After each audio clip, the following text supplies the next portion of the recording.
مزمور داويت مزمور إسران شوعات بقنف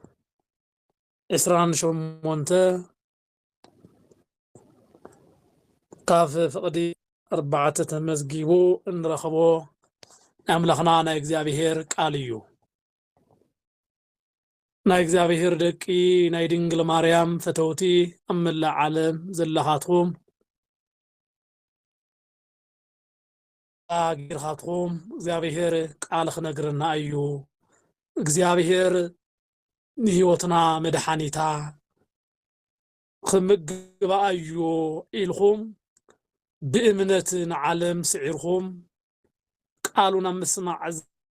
كلاتكم خوراتين فتواتين أي رصوص صدرا سلام إكزابيهر مسخولاتنا يخون كمي وعيلاتكم كمي حاديراتكم كمي غنيهاتكم أمين إكزابيهر أملاخ ساعاتين نزعلتين سلذب صحنا شمو زخبن زتمسجنن يخون لنا قدس قدوسان ولاديتا أملاك أقراريتا مآت سآليتا مهرت كفترتات كله نلعلي كفتاري كودا نتحتي شما زخبرن يخون لنا قدوسان ملائكة كله ترادي أذنتهم حق أي فلينا كم فقاد أملاك كم إكزابيهر بنزاته اللونا ساعات بزا ناي إكزابيهر قال ممرحي غيرنا أرست تمرت غيرنا كنن داويت بزمن كله إكزابيهر عند أملخه مس إكزابيهر صمود خوينو زنبره نا إكزابيهر أغلغالي إيو بأغلغلوت كل إكزابيهر زحقوسه نبي إيو نيرو نبي طرح يخونن بزقا إكزابيهر زتملأ كم أملاخ لبي كلب أملاخ لبي إلو زصوعو لب أملاخ تباهلو زتصوعه بإكزابيهر أملاخو زتفتوى سناي زخونه سبيو نيرو نا ببزح مزمرو ببزح زماريو ببزح صلوتو نفلطو أقدمو إكزابيهر يابره ليت يادهنني من تنو يفرحني كبل أمجم تامرو ينقرنا إكزابيهر برهاني مدحانيتين إيو زفرحن دعا من إيو اندابله بزمنو بهيوتو أبزنبرو لخلو إكزابيهر حقازيون مدحانيون مخوانو مسكرنت أبزناقر اللؤوان زتناقرو قال إيو إكزابيهر الهيوتي من تنو يادنقصني نهيوتي نسونتي فتاويا مدحانيا إكزابيهر يو كبل كم كران زدحانو أملاخو يلمن يمسكن زحات بزمنو تناعيلو نيروم كم بعال هزقياس زبلو كم بعال سناكريم زبلو أب زمنو كله تقليصهم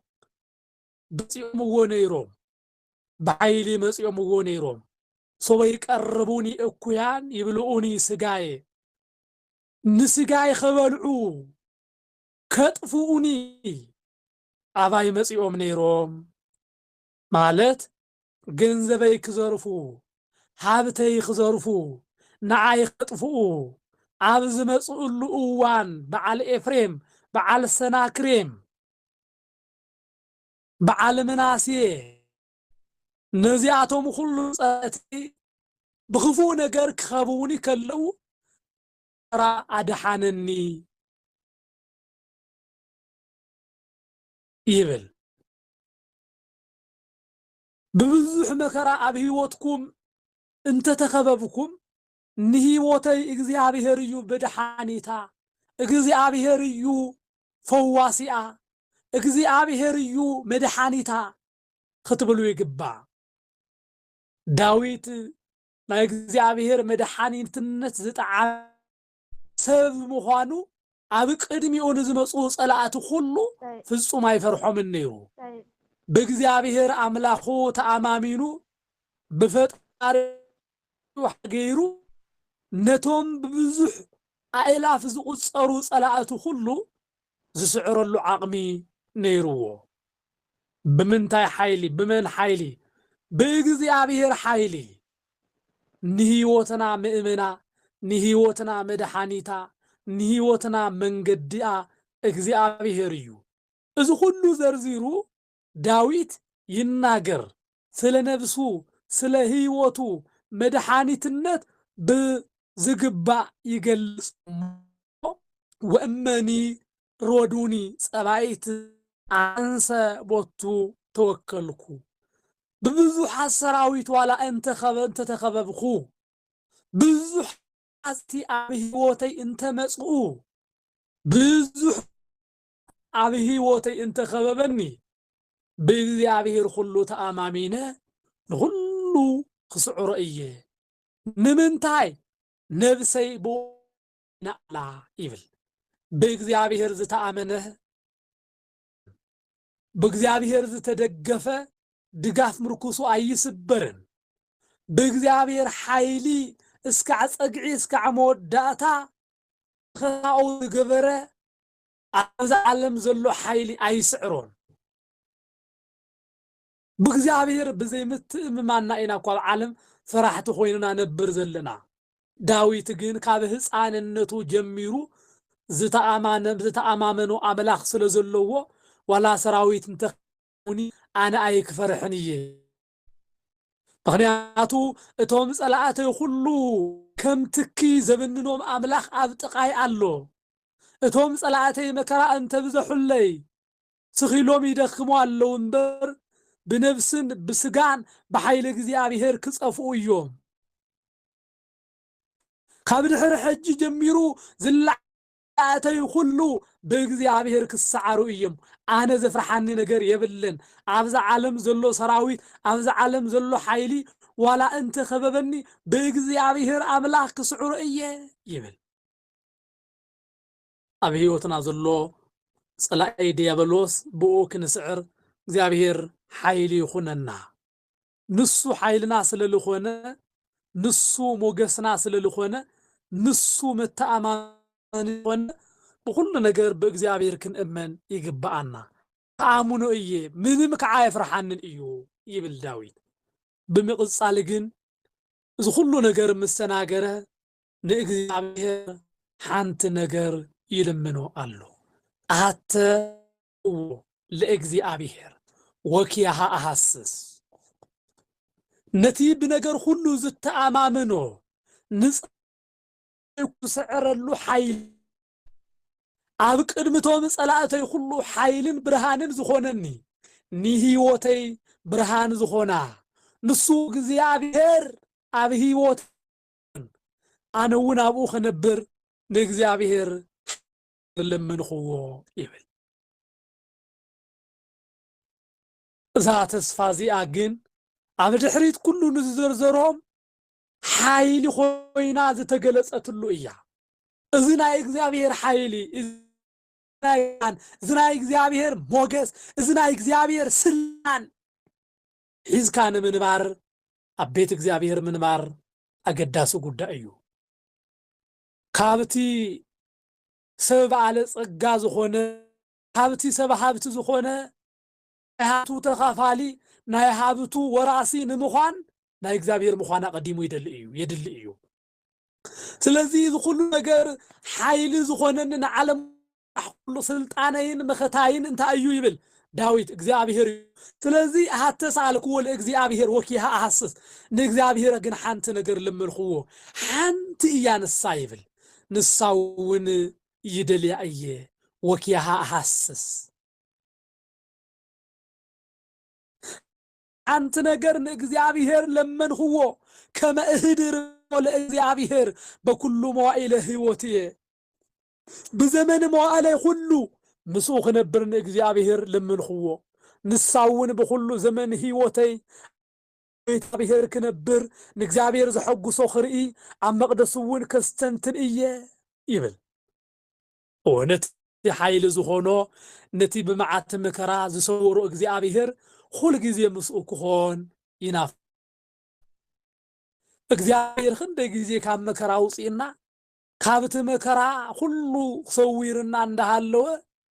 ካብኡ ክንርሕቕ ንደሊ ሰባት ግን ኣለና እዚ ዘይምዕዳል እዩ ብሓቂ እግዚአብሔር ግን ኩሉ ግዜ ናይ ህይወትና ክልላ ናይ ህይወትና ምስኡ ክንሓድር ክንልምኖ ይግባእ ዳዊት ጥቕሙ ዝፈለጠ እዩ ውድቀቱን ብትንሳኤኡን ኩሉ እግዚአብሔር አምላክ ምስኡ ክኾን ከሎ ንዕኡ ኣዝዩ ጠቃሚ ምዃኑ ስለዝተረድአ ሓንቲ ነገር ንእግዚአብሔር ለመኖ እታ ነገር ግን ኣውራ ኩሉ ነገራት እያ ልዕሊ ኩሉ ነገራት እያ ናይቲ ንጉስ ናይቲ አምላክ ሰብ ምዃኑ ወይ ከዓ ስድራ ምዃን ንኩሉ ነገር መድሓኒት እዩ እዚኦም ነገራት ኩሉ ዘፍራሕ ኩሉ ስልጣን ዝረኽ ካብኡ እዩሞ ካብ ቤቱ ከይፍለም እንታን ክብል ንእግዚአብሔር ኣብዚሑ ለመኖ አንተ ነገር ንእግዚአብሔር ንለመኖ ንሳውን ኣብ ቤቱ ክንነብር ናይ ቤቱ መዓዛ ዕጣን እንዳሽተትና ናይ ቤቱ እንዳበላዕና ናቱ ዝኾነ ሃብቲ ኩሉ ወረስቲ እንታን ኣብ ገዛ ክርስቶስ ኣብ እግዚአብሔር ምሕረት ክንጽለል ይግባአና ኣብ ገዛኡ ክንሓድር ክንልምን ይግባአና ንዓኣ ይደሊ ኣለኹ በል ብዘሎ ዘመን ኩሉ ብረድኤት እግዚአብሔር ሓዲሩዋ ዝነብር ሂድለኒ እያ እንሆ ብዘመነይ ኩሉ ኣብታ ዝነገስ ኩላ ኢየሩሳሌም ኣብታ ዝነግሰላ ኢታም كنب እግዚአብሔር ይልምኑ ኣለኹ በለ ሰማያዊት ኢየሩሳሌም አምሳለ ኢየሩሳሌም ቤተ ክርስቲያን እያ ቤተ ክርስቲያን አምሳለ ኢየሩሳሌም ኣብ ኢየሩሳሌም ክነብር ንእግዚአብሔር ይልምን ኣለኹ ማለት እውን ኣብ መንግስተ ሰማያት ክነብር ናይ መንግስቱ ሰብ ክገብረኒ መንግስቱ ወሪሰ እግዚአብሔር እትደስ ዘብል ነገር ሁሉ ክገልጸለይ ገብረለይ ንእግዚአብሔር ደስ ዘብል ነገር እንዳሰራሕኩ ካብ ኃጢአት ተፈልየ ካብ መርገም ተፈልየ ካብ ክፉ ነገር ሁሉ ተሰዊረ ኣብ ቤት መቅደሱ ክነብር ንእግዚአብሔር ሓንቲ ነገር ለምንኽዎ ይብል ለምንዎን እግዚአብሔር ናብ እግዚአብሔር ቤት ንምምጻ ብዘይካ እግዚአብሔር ፈቃድ ዝከኣል ነገር ይኾነን ተጸናኒዕኻ ብዘይካ እግዚአብሔር ፈቃድ ዝከኣል ይኮነን ኣብ ቤቱ ቅዳሴ እንዳቀደስካ እንዳስቀደስና እንዳወደስና አተና ካህናት ቦታተና ሊቃውንቲ እንዳሰማዕኻ ምንባር እግዚአብሔር ውዕልካ ምሕዳር ብዘይካ እግዚአብሔር ፈቃድ ዝኾንን ዝከኣልን ነገር ኣይኾነን እሞ ንእግዚአብሔር ንልምኖ በኃጢአት ምኽንያት ወፂና እንተ ኮይንና እግዚአብሔርና ሓንቲ ዕድል ክህበና አቤቱ ክንብል ዕድልን ጸጋን ክህበና እግዚአብሔር አምላክና ክንልምኖ ይግባአና አቤቱ ክንነብር ሓንቲ ነገር ንልምኖ እግዚአብሔር ንሳውን ህይወትና ንነገራትና ሁሉ ተስተኻኽል ሁሉ ርእስ ስለልኾነት እዩ አቤት እግዚአብሔር ምንባር ንነገራትና ሁሉ ምስትኻኻለ ማለት እዩ አቤት እግዚአብሔር አብቃሉ ምዃን አብቃሉ ዘሎ ህይወትና ሁሉ አብድሕሪ ዘሎ ዝተበላሸው ህይወትና ሁሉ መንነትና ሁሉ እትሕድስን እተሰምርን ነገር እያ ነዚ እዩ መጽሐፍ አትሳልኩ ወለ እግዚአብሔር ኢሉ ዳዊት ዘቀምጠልና ነገር ዝነግረና ዘሎ ብዝተፈላለየ ነገር ካብ ቤቱ ወፂና ኣሎና ብዝተፈላለየ ነገር ካብ ቃሉ ርሒቅና ኣሎና ብዝተፈላለየ ኃጢአት ምኽንያት ካብ ሕቁፍ እግዚአብሔር ርሒቅና ኣነ ተስፋን ንእግዚአብሔር ዘድልዮ ኣይመስለንን ብሰንኪ ኃጢአተይ ጠሊእኒ እዩ ካብዝ ሕጅ ንድሓርስ ሰብ ኮይና ብቅድሚኡ ደው ምባል ኣይክእልን እንታይ ተስፋለኒ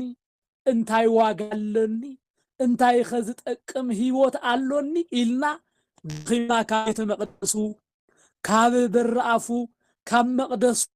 ሓቅና ሰባት ኣሎና እግዚአብሔር ንለምኖ አትሳልክዎ ለእግዚአብሔር ኢልና ሓንቲ ነገር ንእግዚአብሔር ይልምኑ ኣለኹ ንበሎ ካብቲ ትማሊ ምሉዝ ዝኾነ ጨናኡ ቤተ መቅደስ ርሒቕና ግና ብርሕቆት ኮይንና ናብ ቤተ መቅደሱ ኣይጋርና ከየምርሓ የጋርና ተኣሳሲርና ዝተተሓዝና ክንኸይድ ክንብል ከለና ብዝተፈላለየ ዕንቅፋት ካብ ቃሉ ንርሕቕ ዘለና ካብ ጸሎት ህይወት ርሕ ብዙሕ ድኻምን ውፃእ ውረድን ዘሎና ሰባት ንእግዚአብሔር ኣውፂና እዛ ሓንቲ ነገር እዚኣ ንልምነካ ኣለና ኣምላኽና እግዚአብሔር ጸሎትና ሰምዓና ምስጋናና ተቀበልና ክንብሎ ይግባአና ወአምላኽ እግዚአብሔር ኣና ተቀበልና ኢኻ እታ ምስጋናና ተቀበልና ኢኻ አቤትካ እውን ክንነብር ከምታ ህፃንነትና ቤተ መቅደስ እንዳተመላለስና ነብስና ከይፈለጥና ድና የዳውና ተታሒዝና ናብ ቤተ መቅደስካ መፂና ያዝነ ግዜ በአይምሮና ተሳኢላ ንዝክር ኣለና እሞ ናብታ ቤተ መቅደስካ ክንምለስ ኣብ ቤተ መቅደስካ ክንሓድር ከም ሰሎሞን ቤተ መቅደስካ ሰራሕቲ ክንኸውን ከም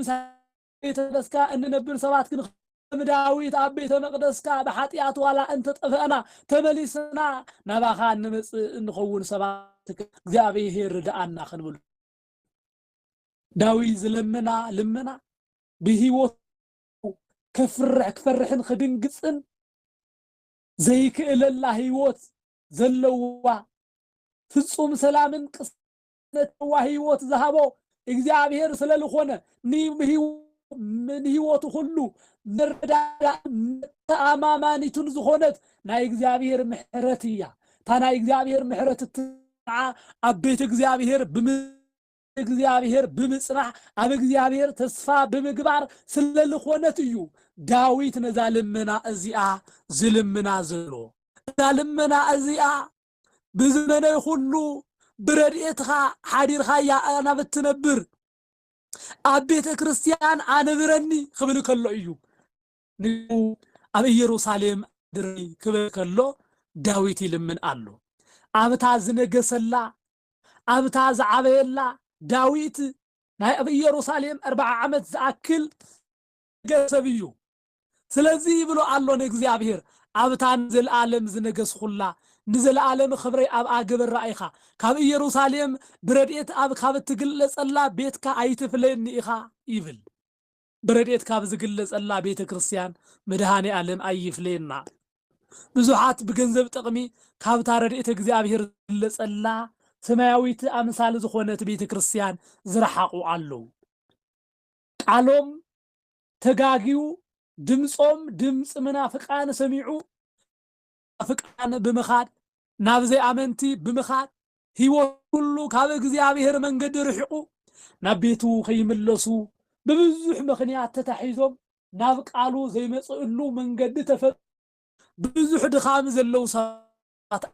እዚኣቶም ከዓ ብርሕቀት ኮይኖም እታ ንእግዚአብሔር ዝረኸቡላ ስፍራ ርሒቆም ኸይዶም ኣጉል ብዝኾነ ሕርቃን ካብ ቤተ እግዚአብሔር ሰባት ኣለዉ እግዚአብሔር ንዓኣቶም ይምለሰልና ብኩሉ ዘመነይ ብኩሉ ህይወተይ ኣብ ቤትካ ክነብር ፍቀደለይ ይብል ቅዱስ ዳዊት ዝጥራይ ኣይኮነን ኣብ ካሊእ መዝሙር እውን ኦ ጎይታ ነቲ እትነብረሉ ቤት ነቲ ቦታ ፈተኹ ይብል ታቦቱ ዘለዎ ካህኑ ዘለዎ ቅዳሲኡ ዝቀደሰሉ መስዋዕቱ ዝቀርበሉ ሰባት ሁሉ ካብ ድሕን ካብ ሕማሞም ድሒኖም ተፈዊሶም ሚዳቋ እንዳዘለሉ ዝኸድሉ ስፍራ ያ እንዳዘለሉ ዝኸድሉ ስፍራ ብብዙሓት ኣፎም ኩልልታ ዝመልእ ቤተ መቅደስ እግዚአብሔር እዩ እሞ ካብ ቤተ መቅደስካ እንዳበለ ይናገር ኣሎ እግዚአብሔር ካብ መቅደሱ ኣይፍለየና ማርያም ቃል አምላኽ ዝነገረሉ ቤተ መቅደስ አምላኽ እግዚአብሔር መረጸት ማርያምስ ነቲ ዝበለጸ ግደ መሪጻ አላ ካብኣ ዝወስዳላ ሓደ እንኳ የለን ኢሉ መለሰላ። ማርያም እግዚአብሔር አምላክ ዝርከበሉ ስፍራ መሪጻ ቃሉ ዝንገረሉ ስፍራ መሪጻ እግዚአብሔር አምላካውን ሁሉ ጊዜ አብኣ ክትነብር ለመነቶ ከም ዳዊት አቡአ ምክንያቱ እግዚአብሔር አበ እዩ ተተባሂሉ ቃሉ አብ ዝንገረሉ እዩ። እግዚአብሔር አበ እዩ ዝርከብ ተተባሂሉ አብ ቤቱ እዩ። አብ ዝተሰመየሉ ሽሙ አብ ዝጽዋዓሉ ቃሉ አብ ዝንገረሉ እግዚአብሔር ይግለጽ እዩ። እታ ተስፋ ዝገበርናላ ተስፋ መንግስተ ሰማያት ንክንወርስ ምእንታን ከም ማርያም ንቃሉ ምስማዕ ክንመርጽ ይግባአና። ከም ማርያም ቤቱ ክንመርጽ ይግባአና። ከም ዳዊት ናብ ቤቱ ክንግስግስ ይግባአና። ኣብ ዕድመና ሁሉ ንእግዚአብሔር ክንልምኖ ዝግባአና ሓንቲ ልምና ሆን ዳዊት ይነግረና ኣሎ። ንሳውን ቃል እግዚአብሔር ሁሉ እግዚአብሔር እንደልዮ ሁሉ ዝርከበላ ናይ ጉምጃ ጸጋ ዝኾነት ጸጋታት ሁሉ ዝመልኡላ ቤተ ክርስቲያን ከም ዝኾነት ግን ይነግረና ኣሎ። ናብ ቤተ ክርስቲያን ዝመላለስ ሰብ ዝኾነ ነገር ዘብልስን ቃሉን ኣብ ዝንገረሉ ዝመላለስ ሰብ ካብ እግዚአብሔር ዝኾነ ምሕረት ሒዙ ክመጽእ እዩ። ነዚ ብዘመን እዋኑ ሁሉ ብባዕልሂ ሁሉ ካብ ቤት እግዚአብሔር ክፍለ ዘይደለየሉ ምኽንያት ነዚ እዩ። ዳዊት ዕድሜና ምስ ኸደ ዘመን ምስ ተለወጠ ካብ ቤተ እግዚአብሔር ርሒቕና እቲ ኣብ ጥቓና ዝነበረ ድምፂ ንሰምዖ ዝነበርና ናፊቁና ግና ሩሕ ንምልከቶ ግዜ ኣሎ።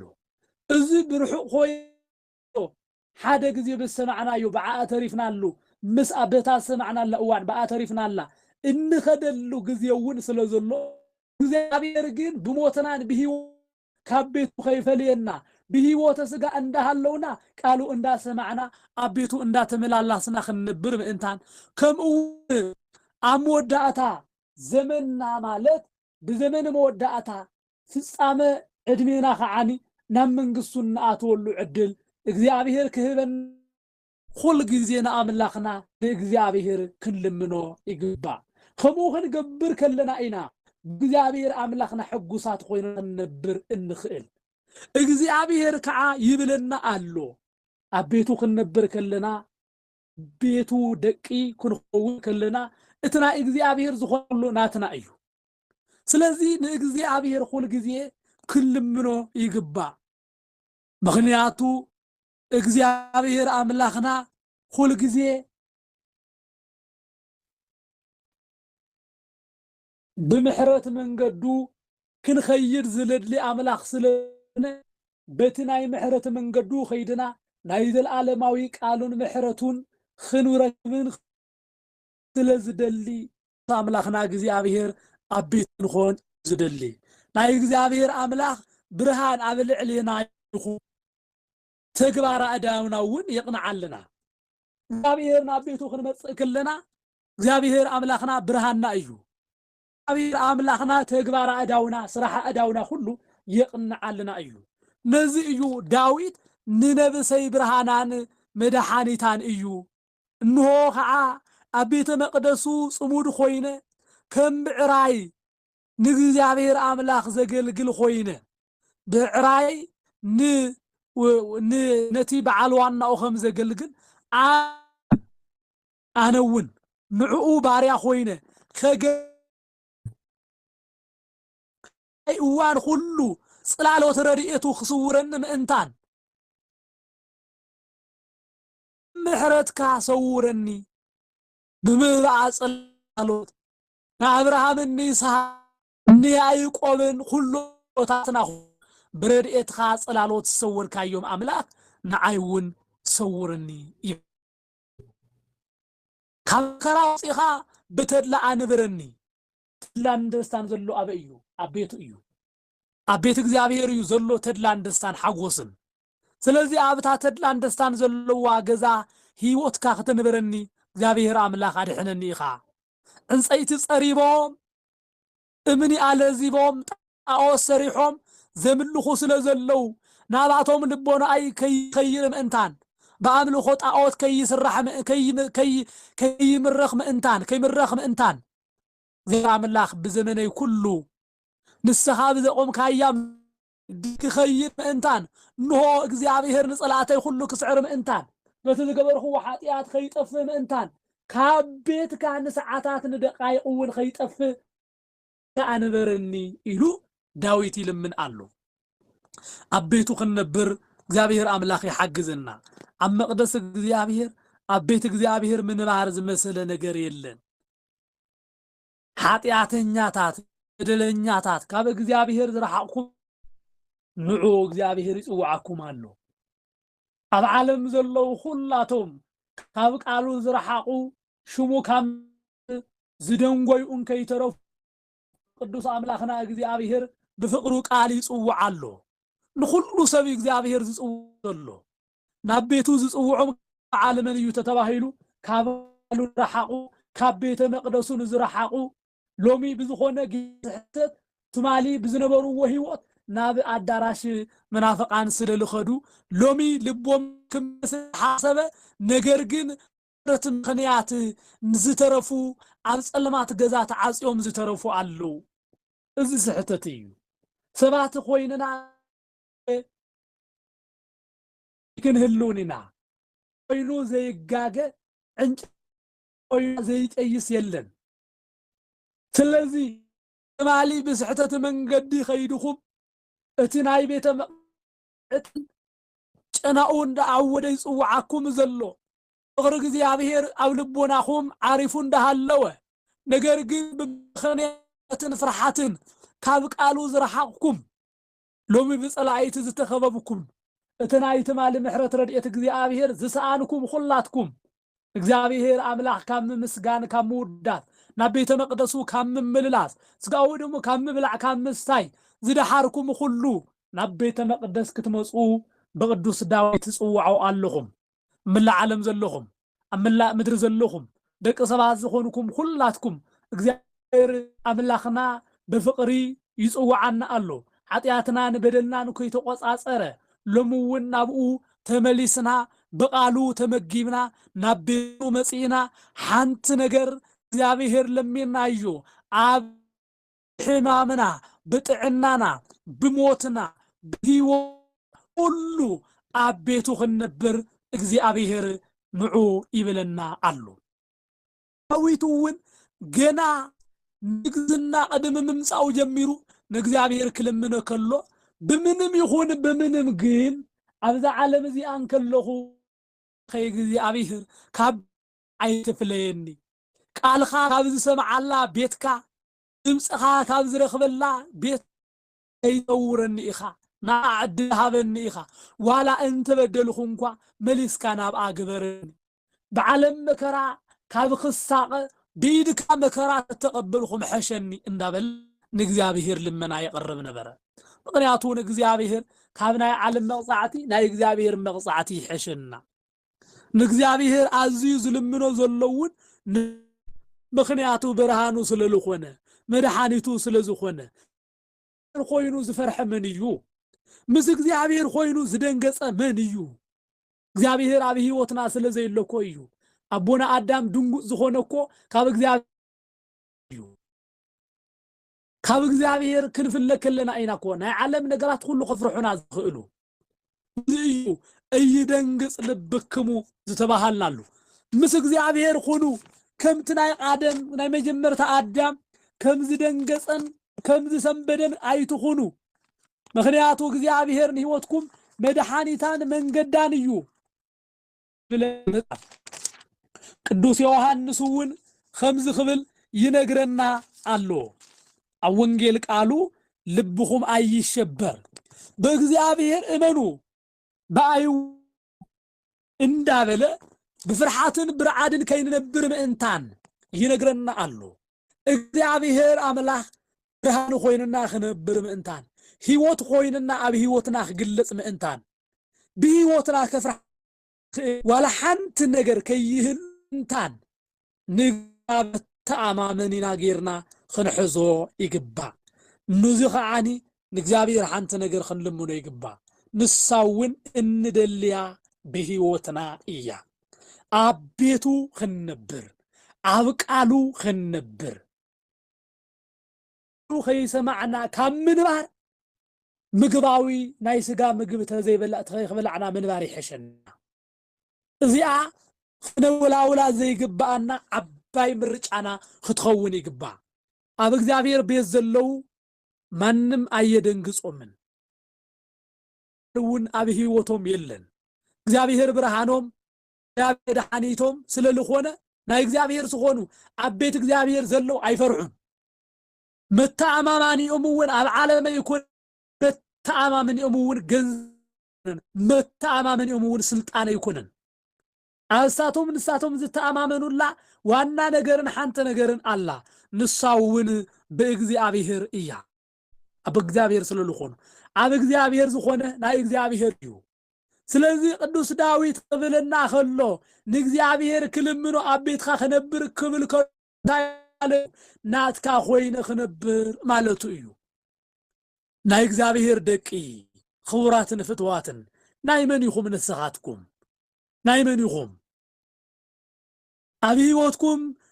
ብብርሃን ህይወት ክትነብሩ ትደልዩ ዲኹም ኣብ ህይወትኩም ብዘይ ፍርሃት ክትነብሩ ትደልዩ ዲኹም ብህይወትኩም እግዚአብሔር ድጋፍኩም ኮይኑ ክትነብሩ ትደልዩ ዲኹም ነዚ ኩሉ መፍትሒኡ ግን ብሕያው እግዚአብሔር ኮይነ ይነግረኩም ኣለኹ ኣብ ቤት እግዚአብሔር ምንባር እዩ ኣብ ቤት እግዚአብሔር ምንባር ብቃሉ ምግብነት ምንባር ማለት እዩ ኣብ ቤት እግዚአብሔር ምንባር ማለት ካብ ኃጢአት ርሒቕካ ብሓቂ ህይወትካ ነብስኻ ንእግዚአብሔር ሂብካ ምንባር እዩ እምበኣርከስ ህይወትኩም ሁሉ ንእግዚአብሔር ኣግዚእኹም ንእግዚአብሔር ኣረኪብኹም ብምንባር ኣብ ቤቱ ክትነብሩ ይግባእ ኣብ ቤቱ ምንባር ማለት ነብስኹምን ስጋኹምን ሁሉ ብቁፅፅር እግዚአብሔር ገይርኩም ምንባር ማለት እዩ ናቱ እንተኮይኑኹም ከዓ ናይቲ ንጉስ ደቂ ስለዝኾንኩም ንዓለምን ንኩሉ ነገር ሁሉ ገዚኡኹም ክትነብሩ ኢኹም ኣብ ህይወትኩም ኣይልወኩምን ኩም መከራ ኣይኽነኽኣኩምን እዩ ናይ ዓለም ገዛ ፍኩም እንኳ ኣይነኽኣኩምን እዩ ስለዚህ ክፉዓት ዘጨንቁ ጸላእት እንኳ እንተመጺኦም ንስጋኹም ክበልዑ ንዝሓዝኩምዎ ክዘርፉ እንኳን ተመጺኦም ንሳቶም ተሰናኺሎም ክወድቁ እዮም እግዚአብሔር ጸላእትና ጥንተ ጸላኢና ዲያብሎስ ንሱ እዩ እሞ ኣብ ቅድሜና ብሓይሊ መስቀሉ የውድቀልና